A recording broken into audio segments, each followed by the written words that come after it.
नमस्ते नमस्ते। आज हामी अर्को सेसनमा पनि उपस्थित भइसकेका छौँ र आजको सेसनमा हामी specially how to crack written अथवा लिखित पत्रको कसरी तयार गर्ने भन्ने सन्दर्भमा आजको सेसन रहनेछ। र अहिलेको यो लोकसेवाको इक्जामको प्याटर्न हेर्ने हो भने फर्स्ट पेपर नजोडिने छ, सेकेन्ड पेपरमा नजोडिने छ भनेपछि अब यसरी हेर्दाखेरि हाम्रो फर्स्ट पेपर नजोडिने भएपछि हामीले रिटर्न बेटर गर्नुपर्ने आवश्यक छ। रिटर्नमा धेरै नम्बर पनि फरक पर्दैन र त्यसमा जसले रिटर्न अप्लोड गर्न सक्यो उसले जागिर खाने चान्स आइछ। जस्तो हो अहिले सङ्घीय नायब सुब्बा खरिदार, त्यस्तै गरी हाम्रो प्रदेशहरूकोमा लुम्बिनी होइन, कर्णाली लगायतका प्रदेशहरूले फर्स्ट पेपर जोड्दैन, सङ्घको प्याटर्न फलो गरेको छ। तर त्यसका अलावा अन्य प्रदेशहरूले जोडिने बनाए तापनि म्याक्सिमम् इक्जाम अहिले हाम्रो फर्स्ट पेपर नजोडिने छ भन्नाले अब हाम्रो यो बुझौँ कि रिटर्न भनेको महत्त्वपूर्ण भयो होइन। बरु फर्स्ट पेपर जस्ट पास भयो भने रिटर्न चाहिँ बेटर चाहिन्छ। त्यसैले अब रिटर्न कसरी तयारी गर्ने भन्ने सन्दर्भमा हाम्रो अनुभवमा आधारित रहेर आजको सेसनमा हामीहरू कुरा सेयर गर्नेछौँ र यसै सन्दर्भमा हाम्रो सन्तोष सरलाई आफ्नो अनुभव सुनाइदिनु हुन मैले अनुरोध गर्दछु। कृपया सुरु गर्न सक्नुहुन्छ सन्तोष सर। हस् त, धन्यवाद गोकर्ण सर। अब आज हामी रिटर्नको इक्जामको बारेमा जति नै भने पनि कमै हुन्छ कि जति मान्छेलाई ज्ञान दिए पनि त्यो एकदम कमै हुन्छ। रिटर्नको इक्जाममा के गर्ने, सुरुमा सबभन्दा पहिला त हामी आफ्नो सिलेबस याद हुनुपर्छ कि हामीले के पढ्नु छ। यसो न्युजहरूमा पनि आइहाल्छ, त्यो सिलेबस याद छ भने त्यो न्युजहरू गोर्खापत्रहरूसँग यदि त्यो लोकसेवा सम्बन्धी सामग्री प्रकाशन गरिरहेछ भने हाम्रो टपिक यदि त्यहाँ म्याच भइरहेछ भने त्यो पनि हेर्न सकिन्छ। तर त्यसको लागि पहिला हाम्रो सिलेबस थाहा हुनु पऱ्यो। सिलेबसमा कुन टपिकबाट कुन खण्डबाट कति मार्क्स आउँछ, कति मार्क्सको क्वेसन सोधिन्छ, त्यसको लागि हाम्रो सिलेबस याद हुनु पऱ्यो। के पढ्नु छ, के पढ्नु छैन भनेर त्यसको लागि सिलेबस एकदम इम्पोर्टेन्ट हो। फर्स्ट कुरामा यही भने। अर्कोमा के छ, हामी त्यो सेकेन्ड र थर्ड पेपर गरी दुईवटा पेपर हुन्छ, तीनवटा खण्ड छ दुइटैमा, यता तीनवटा खण्ड उता तीनवटा खण्ड। त्यो तीनवटा खण्डलाई म्यानेजको साथमा पढ्ने। जस्तै सुरुमा फर्स्ट खण्डलाई क खण्डलाई 3 घन्टा, ख खण्डलाई 3 घन्टा, ग खण्डलाई 3 घन्टा, यसरी गरेर हामी एक दिनमा कम्तीमा 9 घन्टा पढ्छौँ, 3-3 घन्टा दिएर। यो पढ्दाखेरि हाम्रो ब्यालेन्स हुन्छ कि यो ब्यालेन्स किन गर्नु पर्यो, किनकि क्रमवाइ पढ्दै जान्छौँ, फेरि माथिको बिर्सिहाल्छ, फेरि तल आउनु पर्यो। त्यसको लागि त्यो बिर्सिने बानी हटाउनको लागि ब्यालेन्स गरेर पढ्नुपर्छ एक दिनमा। अनि हामी के गर्छौँ भने बुकबाट, कोही मान्छेले बुकबाट पढ्न सजिलो हुन्छ, तर म बुकबाट कहिले पनि पढ्न सकिनँ। म नोट बनाउँथेँ जहिले नि बुक लिने, एक दुईवटा यदि बुक छ भने दुइटै बुकबाट रिफरेन्स लिने, टपिक हेर्ने, टपिक हेर्नको साथमा ओल्ड क्वेसन राख्ने, ओल्ड क्वेसन पनि हेर्ने, दुईवटा बुकको रिफरेन्स लिने, आफ्नो नोट बनाउने। नोट बनाउँदाखेरि पनि परिभाषा पहिला लेख्ने, अनि के बुलेटहरू राम्रो लेख्ने। जस्तै त्यो आलु बुलेट, अनि 100वटा बुलेट याद गर्छन् मान्छे, त्यो 100वटा बुलेट जहाँ पनि युज गर्न मिल्ने खालको 10वटा बुलेट याद गर्छन्। प्रत्येक आन्सरमा त्यही 10वटा बुलेट हालेको हुन्छ। समस्या आयो भने नीति कानुनमा समस्या भनेर लेख्छन् मान्छेहरू। त्यस्तो नै हामीले बुलेट लेख्ने, यस्तो आकर्षक बुलेट लेख्ने हो। त्यसको लागि एउटा दुईवटा रिफरेन्स लिने, या कुनै न्युजहरू पनि गोर्खापत्रहरूबाट पनि आउँछ। बुलेटहरू फेरि इम्पोर्टेन्ट हुन्छ हाम्रो आन्सरलाई एकदम मजबुत बनाउनका लागि र त्यो वजनदार बनाउनका लागि हाम्रो बुलेटहरू एकदम इम्पोर्टेन्ट हुन्छ।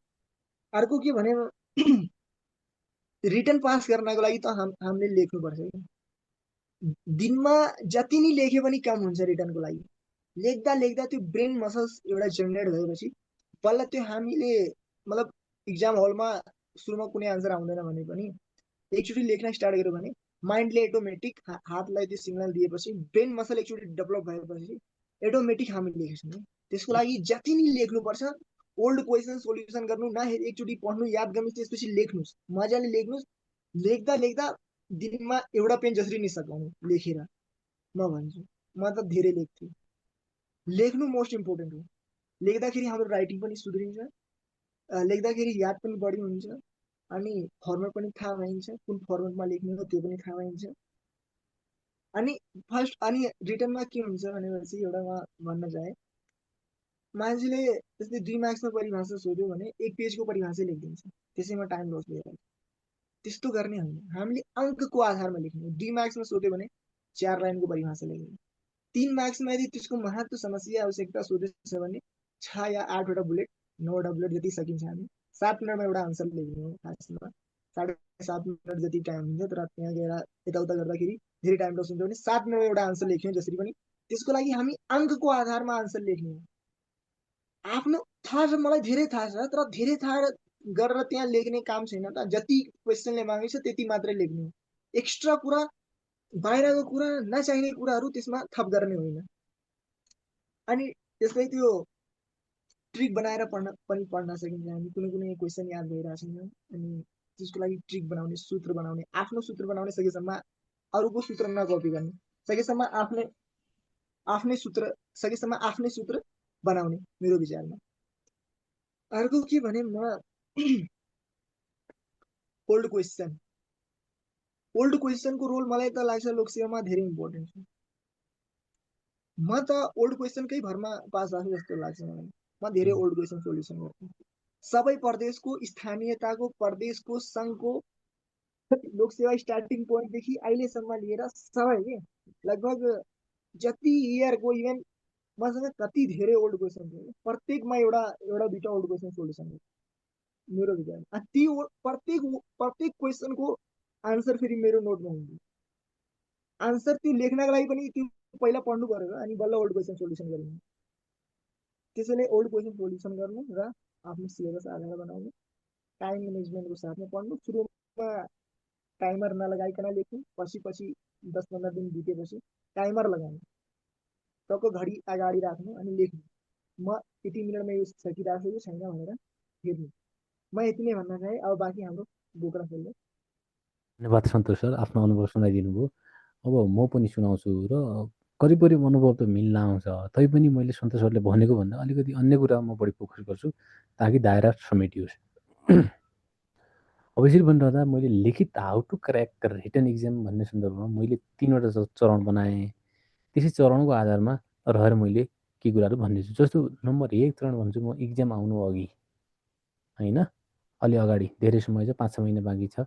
अब त्यति बेला कसरी तयारी गर्ने, होइन, इक्जामको नजिक भन्नाले 5-7 दिन अगाडि के कसो गर्ने, त्यस्तै गरी इक्जामको समयमा इभन के गर्ने भन्ने कुराहरू म आज गर्छु। तपाईँ इक्जाम क्र्याक गर्नका लागि तपाईँले इक्जामको समयसम्म तपाईँ लेखेर जुन 2 घन्टा 30 मिनट लेख्नुहुन्छ, त्यो समयसम्म तपाईँले मेन्टेन गर्न सक्नुभयो भने लिखित बेटर हुन्छ। त्यसैमा आधार मैले स्टेप्सहरू भन्छु। Number 1 syllabus. सिलेबसको सन्दर्भमा भनिसक्नुभयो। सकिन्छ भने सिलेबस प्रिन्टेड गर्नुहोस्, सकिन्न भने मोबाइलमा भन्यो भने कम्प्युटरमा डाउनलोड गर्नुहोस्, ताकि तपाईँले प्रत्येक आफूलाई कुनै न कुनै बेला यदि खोजेको बेला सजिलै सिलेबस हेर्न सकियोस्, होइन।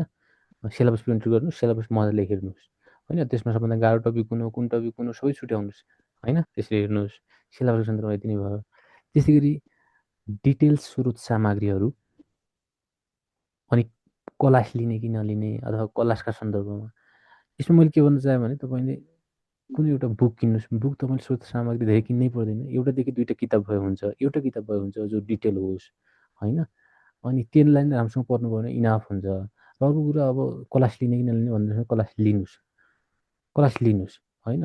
धेरैले क्लास नलगेर पनि उत्तीर्ण गर्यो भन्ने कुरा आएको छ, तर त्यो तपाईँमा भर पर्ने कुरा हो। त्यहाँ चाहिँ पढ्न सक्नुहुन्छ भने हो, होइन भने अन्य त क्लास लिनुहोस्, धेरै गाइड हुन्छ।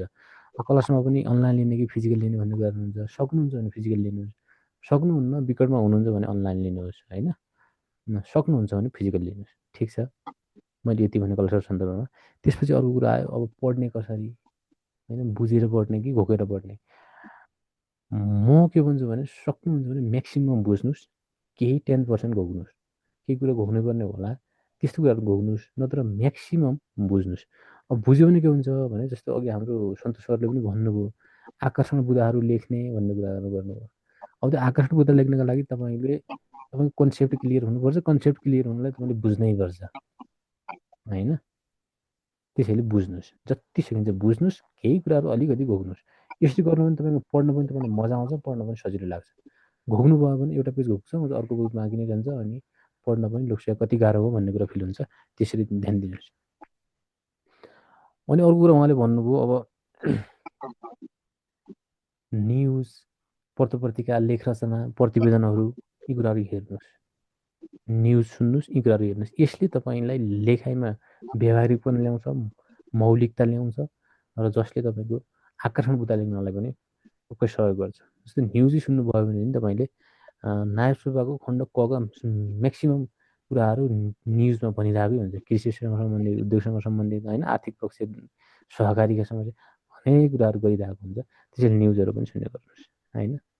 अनि त्यसपछि अब मक टेस्ट के कसो गर्ने हो भन्ने कुराहरू हुन्छ। मक टेस्ट तपाईँ के गर्नुहोस् भने दिनुहोस्।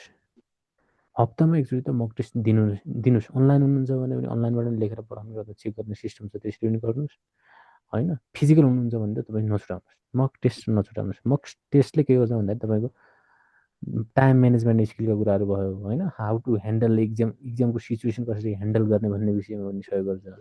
त्यसैले मक टेस्ट दिनुहोस्।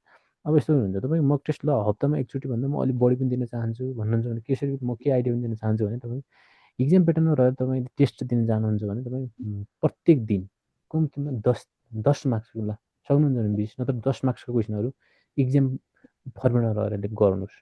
किनभने प्रत्येक दिन अथवा 2 दिनमा तपाईँले पुरा क्वेसन सोल्युसन गर्नु भनेपछि अलिक झ्याउ सक्ने सम्भावना हुन्छ, होइन। स्टुडेन्टको बानी नै त्यस्तो हुन्छ, अलिक अल्छी मान्ने हुन्छ। त्यस्तो अवस्थामा सहजै समाधान गर्न कसरी सकिन्छ भने तपाईँले दिनमा धेरै नगर्ने 2टा क्वेसन ऱ्यान्डमली सिलेक्ट गर्ने, पास्ट इयर आक्स क्वेसन हुन् अथवा मोडल टेस्ट सेटबाट ल्याएको क्वेसनहरू हुन्, तिनीहरू ऱ्यान्डमली चुज गरेपछि ऱ्यान्डमली इक्जाम प्याटर्नमा रहेर इक्जामको टाइममा रहेर लेख्ने प्रयास गर्ने। यसरी गर्ने भने तपाईँको प्रत्येक दिन तपाईँ इक्जामको अनुसार नै अपडेटेड हुनुहुन्छ र तपाईँको इक्जामको मेन्टालिटी पनि डेभलप हुन्छ। त्यसरी पनि मक टेस्ट दिन सक्नुहुन्छ।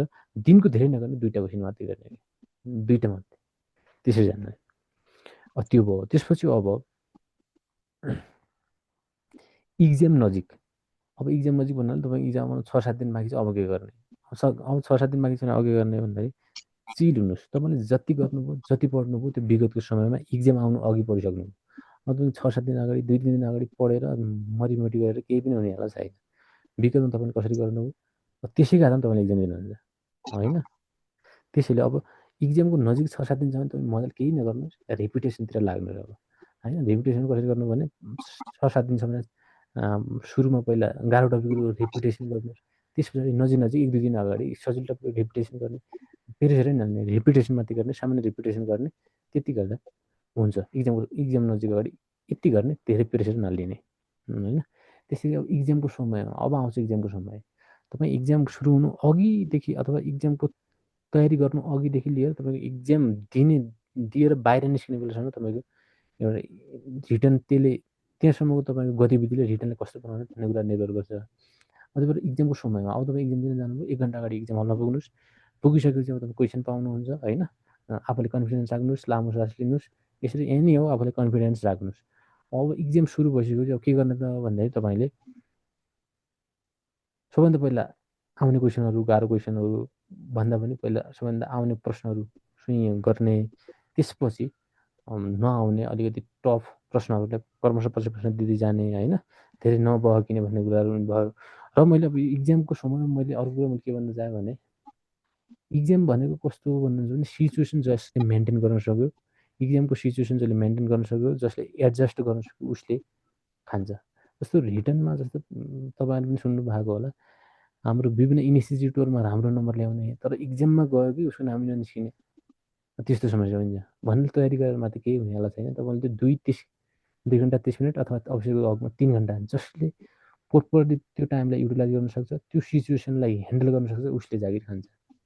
अब इक्जाम कस्तो हुन्छ भने प्रेसर हुन्छ। प्रेसर पनि कुन मानेमा भने टाइमको प्रेसर हुन्छ, होइन।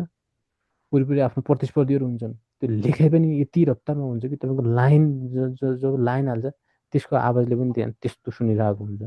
त्यस्तो माहौल हुन्छ, इक्जाम फोबियाको कुराहरू हुन्छ। यसले अनेक गर्दा तपाईँले विभिन्न प्रेसर हुन्छ, अब यो प्रेसरको समयमा के हुन्छ भन्नुहुन्छ भने तपाईँले मेन्टेन गर्न सक्नुभयो भने, एडजस्ट हुन सक्नुभयो भने तपाईँको इक्जाम बिग्रियो। र अब यहाँ चाहिँ अर्को कुरा पनि लिङ्क गर्न सक्यो। जस्तो अब बुझेर पढ्ने कि घोकेर पढ्ने जुन हामीले माथि भन्यौँ नि, अब त्यही कुराले यहाँ डिटरमाइन गर्छ तपाईँले इक्जाममा लेख्न सक्ने कि नसक्ने भन्ने कुरा यहाँ आउँछ। तपाईँले यदि बुझेर पढ्नु भएको छ भने तपाईँलाई इक्जामको हलमा जस्तो सिचुएसन भए पनि, जस्तो प्रेसर भए पनि तपाईँले आफ्नो कन्सेप्टको आधारमा त लेख्न सक्नुहुन्छ, होइन। तर तपाईँले त्यहाँ घोक्नु भएको छ भने त्यति प्रेसर लाग्छ, त्यति प्रेसर लाग्यो भने तपाईँको घोकेको कुराहरू नआउनु पनि सक्छ, ब्ल्याङ्क हुने अवस्था पनि आउँछ। त्यो धेरै भएको पनि छ, तपाईँहरूको साथीले पनि सुनाउनु भएको होला। त्यो हुनुको कारणै त्यही हो।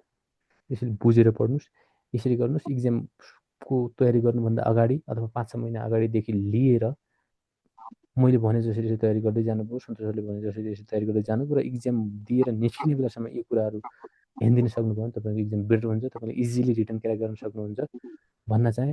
रिटर्नलाई धेरै भास्ट नलिदिनुहोस्, तपाईँले नपढ्नु तपाईँको समस्या हो, पढ्नुभयो भने रिटर्न गाह्रो छैन, यति भन्न चाहे। सन्तोष सर केही कुरा थप्न चाहनुहुन्छ प्लिज? यति नै भन्न चाहे भने अब हजुर। रिटर्नको सन्दर्भमा आफैले गर्ने हो, कोहीले आएर गर्ने, हुँ, आफैले पढ्ने हो, अरूले कोहीले पढिदिनु होइन। हुँ, र आफूसँग नढाँटिकन एकदम निरन्तर भन्छ नि त, आज 5 घन्टा लेख्यो भने भोलि नलेख्ने त्यस्तो नगर्ने, लगातार लेख्ने, लेखेको लेखे गर्ने मेरो विचारमा। म यति नै भन्नु भयो। हुन्छ हस् त हुन्छ प्रोग्राम त्यसरी सर। हुन्छ त्यसरी पढ्नु होला। रिटर्न तपाईँले नपढ्नु तपाईँको समस्या हो, रिटर्न गाह्रो छैन, नपढ्नुले गाह्रो हुने हो, पढ्नु होला भन्न चाहँ। र यसपछि हामी अर्को सेसनमा फेरि जोइन हुनेछौँ अर्को टपिक लिएर। हस्, छुट्यौँ सन्तोष सर। हस् हस्, धन्यवाद। हस्, थ्याङ्क यू।